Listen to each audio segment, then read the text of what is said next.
Hello, everyone. You're listening to Family Talk, the radio broadcasting ministry of the James Dobson Family Institute. I'm Dr. James Dobson, and thank you for joining us for this program.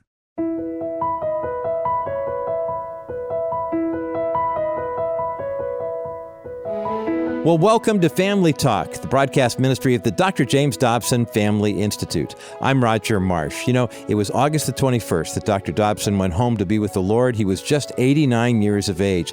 And there were many stories that Dr. told, and fortunately we've recorded most of them, stories that really had a deep and powerful and profound impact on his life. And today you're going to hear part one of those remarkable stories. Bill and Debbie Kennedy, a couple who endured an unimaginable 17-year separation when Bill was wrongfully convicted of a crime and sentenced to federal prison. What makes the Kennedy story so incredible isn't just the injustice that Bill faced or the incredible faithfulness that Debbie showed during those long years. It's how both of them chose to trust God's plan even when everything seemed so hopeless. Let's get into part one of this powerful story we've entitled Free at Last. And here to begin today's program is Dr. James Dobson. I want to start today's program by providing some history and background for the two guests who are with us today, and I will introduce them in just a moment. When I was 26 years old and so very, very young, I was a doctoral student in child development at the University of Southern California, and one of the requirements was that I teach for 2 years in the public schools. And those were two of the most enjoyable years of my life because I loved those students, those junior high kids. I mean, I missed them on the weekend, and my wife never understood that, but I did. Now, one of my 8th grade students was a young superstar named Bill Kennedy. He was the neatest kid. He was the best athlete in the school, especially in basketball, and he was student body president, and all the teachers liked Bill Kennedy because he was just a great young man. You know, you don't always say that about 8th graders, but Bill was one. And when that year ended, I did finish my graduate work, and our lives went in separate directions, and I lost track of Bill. And yet we occasionally crossed paths, and I remember one of those times occurred in 1985, I think, Bill, wasn't it? Yeah. You came to see me. By then, he was a very successful businessman, and then again I lost track of him. The next thing I heard, however, is that Bill had been involved in a very successful business. It involved selling gold and silver and platinum. And because of some mismanagement, the company went bankrupt, and a lot of people lost money. And then a very aggressive prosecutor came in and charged Bill with a RICO crime. Now, RICO represents those that deliberately defrauded people, and there was a conspiracy to get others involved in it across state lines. That's what he was charged with. What he was really guilty of was mismanagement. But this prosecutor managed to get Bill convicted of that offense, and we're going to talk about that. And he was sentenced. This great kid that I knew and I loved was sentenced to 20 years in a federal prison. It just didn't add up. I mean, it just didn't fit. He married Debbie, and they had 3 children and still do. And Bill served 17 years of 3 that. months. And 3 months, 17 years and 3 months of that sentence, and was released only last August. And even today, he's on probation and has to report his whereabouts at all times as though he's some kind of great threat to the United States. It is a sad story, but it's one that's been used by the Lord in the Kennedys' lives, and also been used to bless many inmates in the federal prison and others who have known him. And they have been certainly a blessing to Shirley and me. So our guests today are Bill and Debbie Kennedy. And as Martin Luther King said in his I Have a Dream speech, free at last. Free at last. Thank God Almighty, I'm free at last. Amen, brother. Bill, I am so delighted to see you here. We've same talked about this day Yeah. for many years. Yeah. I did work hard to get you released because sure it did. was so wrong. These were charges that were not accurate, not true. No. You were an innocent man. You made mistakes, but you weren't involved in a RICO crime. I mean, it's just ridiculous.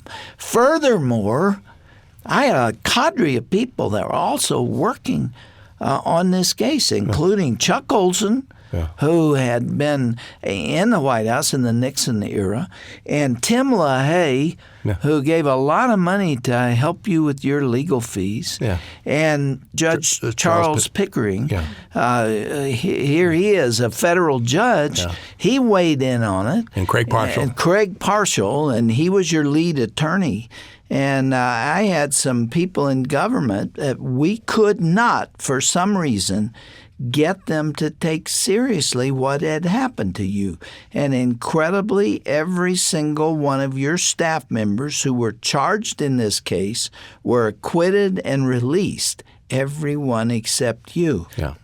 Which was good. And one of the reasons I got acquitted is I had my lawyer tell the jury that I made the business decisions, not them. But does not make me a criminal going bankrupt. But if they feel so, then hang it on me. And their lawyers later at sentencing wrote affidavits saying the reason their defendants got acquitted is because I did take that blame. And as a result, there were 16 wives that had their husbands at home and 48 children that had their daddies. Bill, did you ever intend to defraud anybody? Absolutely not. Ever? Absolutely not. In fact, this has been a major contention with Debbie and I because we put everything in to pay these creditors. Debbie, what were you feeling and thinking? First of all, I didn't think that he would get convicted. I thought he was going to be acquitted because the burden of proof hadn't been proved. But when it actually came down to that guilty verdict, I just stood there and froze, and my mind went blank. And I thought, I don't know what we're going to do. How many children did you have by then? 3. All 3? Yeah, we had 3. And one of them was mentally disabled? Yeah, we've got Rob, who is our eldest, and he's mentally challenged and special needs and everything. And then we had a daughter who was 19 in college and a son who was 16 in high school. So when that all happened, Bill turned around and looked at me, and he mouthed the words, "This is just a test." And I sat there, and I was not about... A divine test, God's test. Yeah. And at the time, I did not want to give the prosecuting attorney any ammunition whatsoever, and I forced myself not to tear up, cry, anything. So I just stood there stone-faced, and everybody else was acquitted and let go. And one of the fellows that was a co-defendant that got acquitted came up to give me a hug, and my knees buckled. I never had that happen before. But did you I fall pulled in myself. his arms? Yeah, I did. I fell into his arms. And I just thought, okay, I've got to get home to the kids. This is in Denver. Our children were in San Diego. So I called and I said, I've got to get the first flight out and get back to San Diego so I can be there and tell the kids. And I was very stoic through the whole flight, sat there and just kept thinking, I don't know what we're going to do. I don't know what we're going to do. And I called some dear friends of ours and I said, can you pick me up at the airport? And once they did and I got in the back of their car, that's when I let everything just fly. Yeah. So it wasn't a fun time. Yeah. It was not a test and it was not a threat. It was for real, 20 years. You know, Bill, That's the part of it that I just can't understand. I mean, I just saw Bill O'Reilly several nights ago railing at a judge for giving a man, I think, 1 year in prison and then some kind of release, probation, after he had sexually assaulted 4 or maybe 5 kids and had been convicted for them. Served 1 year, and you serve 17 of a 20-year sentence for a white-collar crime where there's no evidence whatsoever of a conspiracy, yet that's what they hung on you. Yeah. Are you a bitter man today? No, in fact, I'm thankful for what's happened. I Now, really come am. on, Bill. No, I really am. And I don't know, it's something, because I think that to be able to experience the Lord the way I did, and my wife did, my family, and to have the impact that God had on me and the impact that He had on others through me. Actually, I had freedom. I don't think I had any real peace. I was always a man of, let's accomplish this. I had these goals. Now you missed 17 anniversaries. Yeah. Probably at least dozens, if not maybe 100 or more birthdays. Yeah. Your children grew up. Yeah. You have 5 grandchildren 6 now. Yeah. 6 grandchildren. And have not been part of the family life. Debbie, you were able to come to see Bill how often? The first, 10 years, I guess, I'd see him once a month because he was located in different parts of the country. So most of the time I'd go once a month to see him. And that's the problem with the federal prisons is they put them so far away from the family. And Debbie would have to get up at 2 in the morning to come see me from Lompoc. To Lompoc and Taft, and and then come home and the wear and tear in the car, and the other thing is the expense. Mm-hmm. And I remember when you came to interview me in prison, and how you gave her a big, nice check for visitation, and that just says a lot about the authenticity of you. My heart ached for you guys. Yeah. It really did, and the day that we came, I was able to visit the federal prison. What was the name of it? Taft. Yeah, Taft Federal. And with 4 or 5 of my friends, and Debbie, you were there that day. Yes. And I interviewed you, Bill. We still have that tape, but it just put a lump in my throat to see what you were going through. Yeah. But you didn't become bitter. No. I don't see any evidence of it today. Well, because I have joy in my heart, and I think that's where I got freedom. And if I could say this, freedom came November 18th, 1995 for me. I'd been in 2 years. I'd lost my appeal. Look, I thought I'd get in and out, somebody'd see the truth. And I was pretty bitter, pretty angry, and it was causing a hard time when Debbie came to visit. I couldn't understand her suffering. And I spent I think that was the weekend, and I spent with a roll of toilet paper with the Holy Spirit. Hey, God just gently told me how much He loved me, but I've got some things in my life that don't please Him. And I said, God, listen, I'm gonna just turn all this over to You, and I'm gonna stop doing these things that displease You. And I just want to have joy. And then another thing happened is I just asked God, do You love me? And that afternoon, that was January 96, I just started crying with joy on the compound at Lompoc because God was showing me that He loved me. And at that point, I just had a love for what I was doing in love of others and stopped focusing on Bill, started focusing on the husband that Debbie needed and deserved that she hadn't had before. Start being so demanding on her at home. And God started working, and He gave me joy, and He started showing myself to me, and He did it in a very loving way. It was like peeling an onion. Debbie, you're the hero of this story. Amen. Yeah. You really are. You waited for him for 17 years. Yes. And can you imagine 17 years going by one day at a time and making all those trips to see Bill, and what depression there must have been driving home from those visits, knowing it would be another month before she would see him again, and not having any guarantee that he would be out before 20 years. And yet, Debbie, you hung tough. I mean, I'm sure there were men in your life. I'm sure that there were temptations for you. And yet you didn't bail on this man. Were you tempted to do so? Never. Jim, one thing that I've, in my lifetime that I've realized is that if I make a determination to do something and I made my vows to God and to Bill, and that I was going to go through this, I would not allow myself to even get in any positions that would give me that temptation. And that's what I did. I had many friends that were single that would invite me to go do things with them. And one time I did it, and I saw things that I didn't really want, so I never did that again. I would basically be by myself many times, but it was better that way to not have anything in my life that was a hindrance to what I felt God wanted me to do.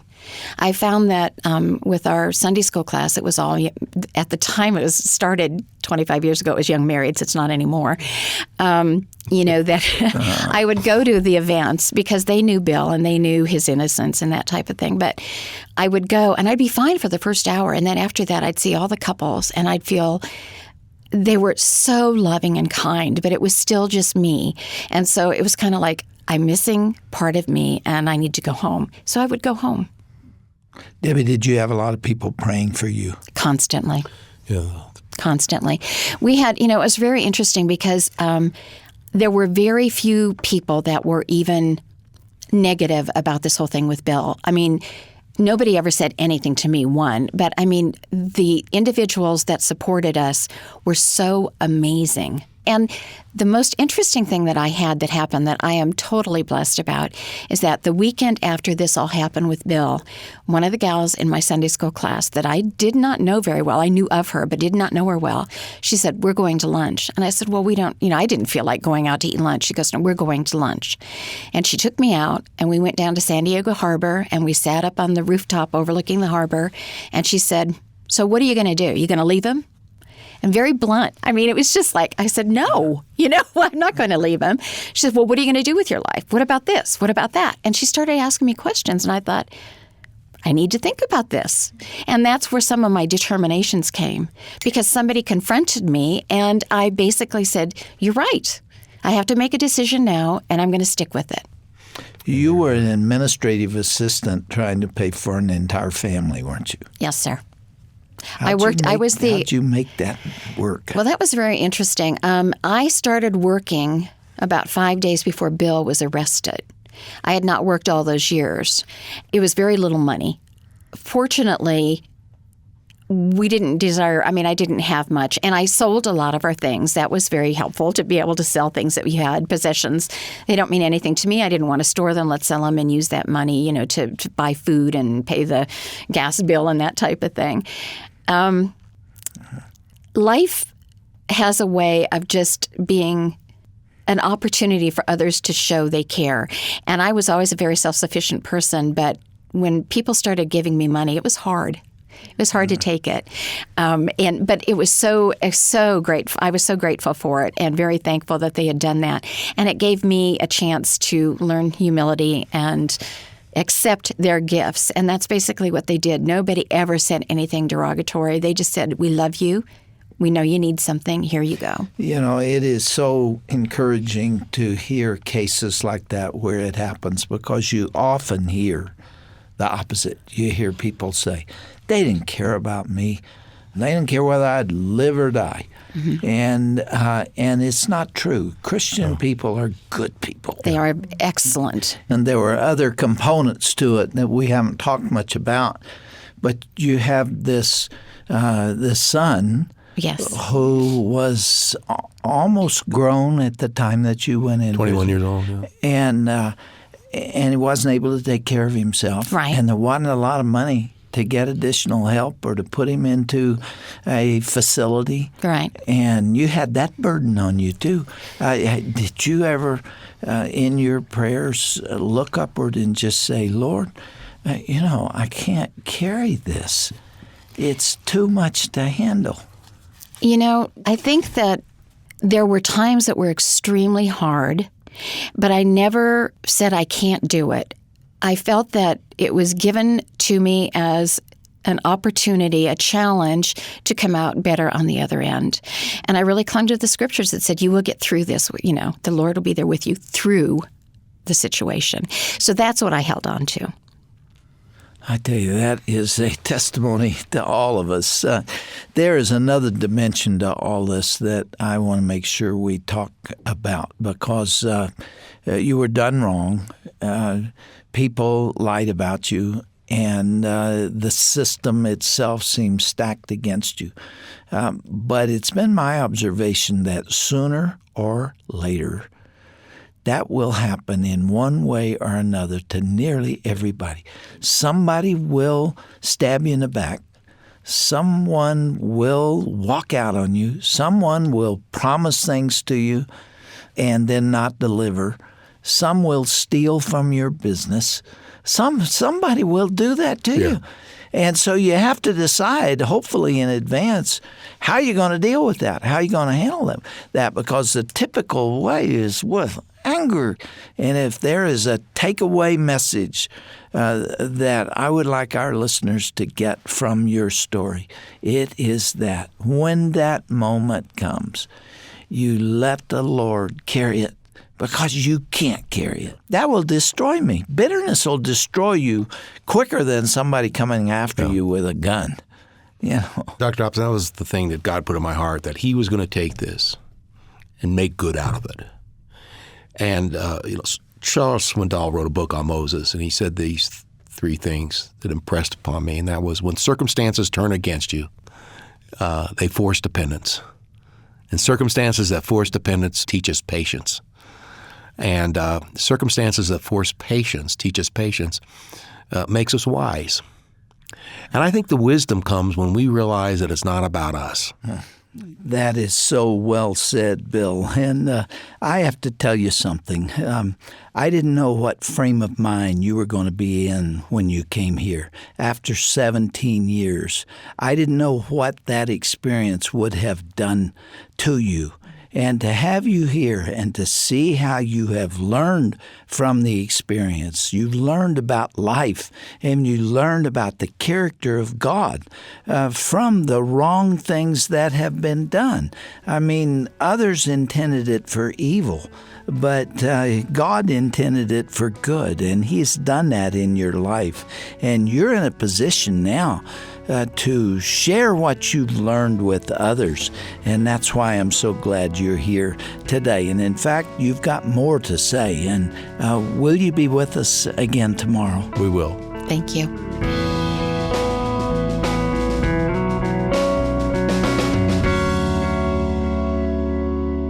"17 years behind bars for a wrongful conviction. That would make anyone bitter. And yet, God used this experience to teach Bill and Debbie Kennedy patience, wisdom, and to fully rely on Him."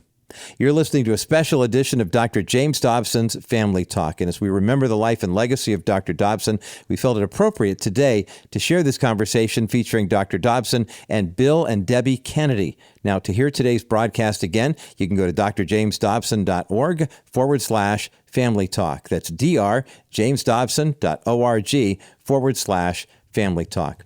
You know, one of Dr. Dobson's greatest passions was helping parents navigate the beautiful but challenging journey of raising children. And that's why we've created our Raising Kids with Love and Limits email series based on the timeless wisdom found in Dr. Dobson's complete marriage and family reference guide. Now, you can start receiving these emails even today. It's free. All you have to do to sign up is go to drjamesdobson.org and click the link that you'll find there. That's drjamesdobson.org. You know, the extraordinary legacy that Dr. Dobson has left of strengthening families continues through your prayers and faithful financial partnership with this ministry. Dr. Dobson dedicated his life to introducing people to the gospel of Jesus Christ and to promoting biblical principles that build strong marriages and families. And even today, we are carrying forward that sacred mission, preserving and promoting the institution of the family while sharing the hope of Jesus Christ. Now, you can make a secure donation to continue this work when you go to drjamesdobson.org. That's drjamesdobson.org. You can also give us a call at 877-732-6825. A member of our constituent care team will be happy to assist you there. Again, that's 877-732-6825.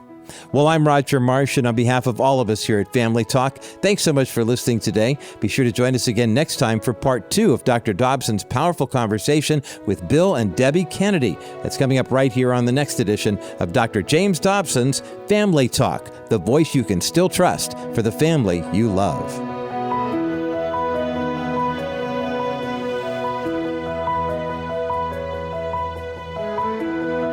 This has been a presentation of the Dr. James Dobson Family Institute.